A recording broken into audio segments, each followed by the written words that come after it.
here's Brody Brazil. I've made the brand new voicemail number even easier to remember.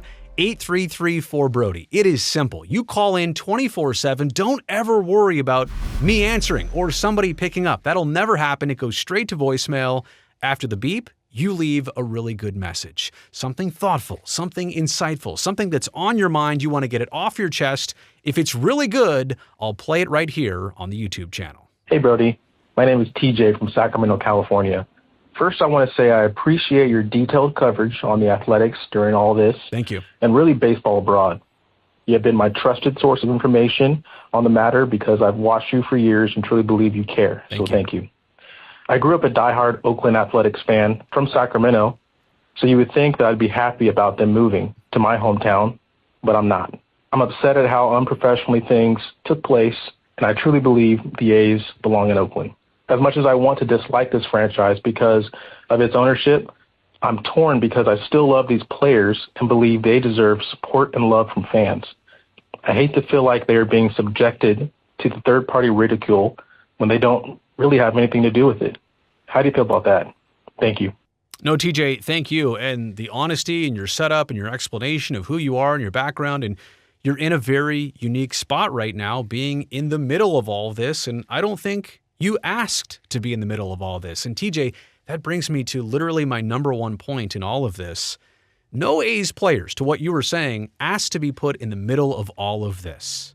These are professional baseball players who've made it to the major leagues, and all they really want to worry about right now is succeeding on a daily and nightly basis and staying in the major leagues and getting the stats and getting the next contract and trying to win and trying to get a team to have a winning record and get to the playoffs and get to a World Series. So stadium stuff, relocation stuff, sell the team stuff, they want really nothing to do with that. Now, are they paying attention to it? Yes, I believe they are.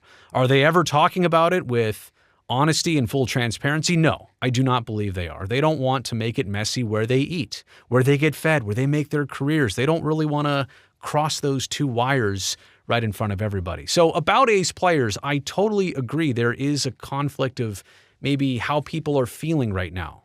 Some people in Oakland and Northern California, absolutely frustrated with the team, but one of the things that might hook them into this still are the players that they still loved. Now, it seems to me like there has been some significant transition and turnover from even last year's A's roster in Oakland to this one this year in Sacramento. A lot of the same players, don't get me wrong, but it's not the identical same group that's up there right now. The manager's the same, the coaching staff is the same, the key players and figures are basically the same as last year. There have been a few additions like Severino for now, but the point is there have been a lot of other role players change, so it doesn't seem identical.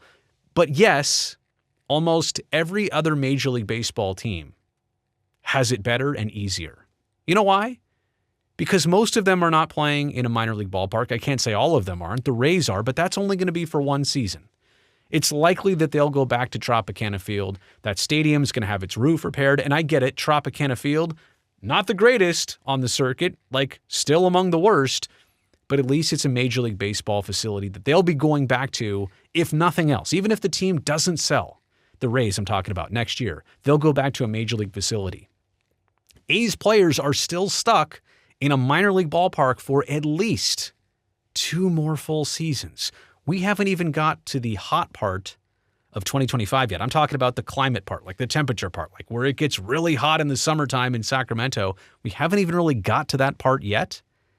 And if there are complaints and issues about the stadium and the clubhouse location and the lack of air conditioning that Luis Severino can't go back to in between innings, like we're only not even a full year into this. There are 2 more full seasons at least left here. So my point is, pretty much every other player on every other team has it easier because they don't need to worry about all this noise surrounding them. And this is if you're believing the noise is justified.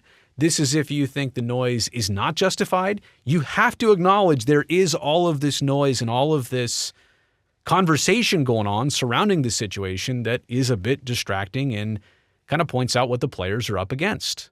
I do believe that some groups of players on teams and situations, they can rally around adversity. What do I mean by that? Remember the movie Major League? Remember when the players found out that They were trying to sell the Cleveland baseball team, and the players were not happy about that. They were upset. So they banded together. They started to win games in spite of the front office. I'm just saying, I think groups of players and a team like the A's, they can rally around the fact that, well, we're stuck here in this minor league park. Let's show them. Let's really show them that, like, we don't really deserve this. Well, if you're rallying around that, you're also telling me that you don't think it's right, and the reason you're rallying around it is because you're being wronged. So I think that's quite obvious. I also think that most players, and TJ, to the point of your call, they're too intimidated really to speak up about this. They don't want to come across as complainers or whiners or having excuses, and so they don't say much. And that's a pride thing. They take that on. It's just a culture of baseball. Honestly, it's a culture of a lot of professional sports and athletes that they just do not want to be the ones to make excuses, even though in this case, they might be 1,000% justified to say so.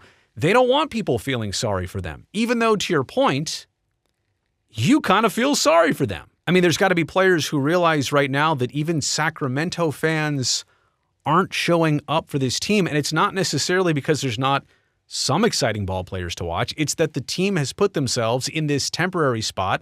They're not wearing the name Sacramento across their chest. They're not embracing Sacramento at all. It's just all odd and awkward. And again, the players are the product.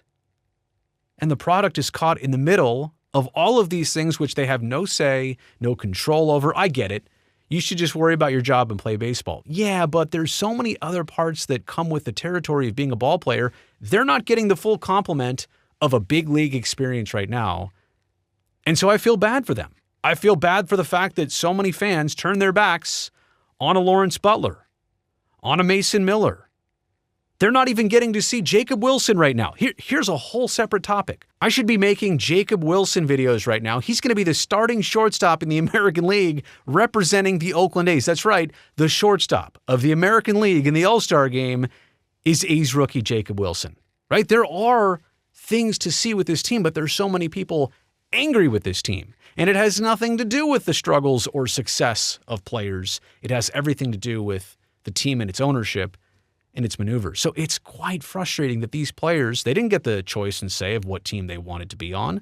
They got drafted by the A's or they got traded to the A's. Some of them signed with the A's, but for the most part, you look at the makeup of their build, most players were acquired by the A's without necessarily the players' say. They didn't ask for any of this situation, but they're having to endure it. They're having to live through it.